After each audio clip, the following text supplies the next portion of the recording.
Olá, a paz do nosso Senhor e Salvador Jesus Cristo.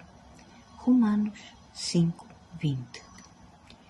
Onde abundou o pecado, superabundou a graça. Amém? Através de Adão, o pecado e, consequentemente, a morte entraram no mundo. Morte essa que permeia todos, pois toda a humanidade peca. A condenação pela transgressão procedida de Adão foi substituída pela justificação provida pela obra de Cristo para aqueles que, pela graça soberana de Deus, depositam nele a sua confiança e encontram o seu Salvador. Uma só ofensa resultou em condenação para todos, assim como um só ato de justiça resultou em justificação que traz vida. Quanto mais o homem percebe o seu pecado, mais agradecido fica pela manifestação da graça de Deus em Jesus Cristo, que não anula apenas o pecado, mas o supera.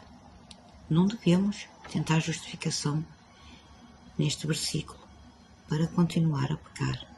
Que diremos então? Continuaremos pecando para que a graça aumente? Romanos 6:1. A resposta do apóstolo é bastante clara e direta. De maneira nenhuma. Nós, os que morremos para o pecado, como podemos continuar a viver nele? Romanos 6:2. Com isto, o apóstolo estava dizendo que a frase onde abundou o pecado, superabundou a graça, não se refere a nenhuma licença para pecarmos. Pelo contrário, ela fala acerca da vitória sobre o pecado para aqueles que, pela graça de Deus, estão unidos a Cristo pela fé e vivem uma vida que agrada a Deus. O mesmo apóstolo diz em Romanos 6:18: vocês foram libertos do pecado e tornaram-se servos da justiça. Paulo fala ainda da bênção da paz proveniente da justificação, dizendo: havendo sido justificados pela fé, temos paz com Deus mediante o nosso Senhor Jesus Cristo. Romanos 5:1-11. Entendemos então que a salvação é exclusivamente por meio de Cristo, pois a condenação pelo pecado de Adão foi substituída pela justificação provida pelas obras de Cristo. Quando Jesus morreu na cruz, removeu a coroa do pecado e a colocou na graça. Deus nos ama. Ele não nos quer condenar. Ele quer nos salvar.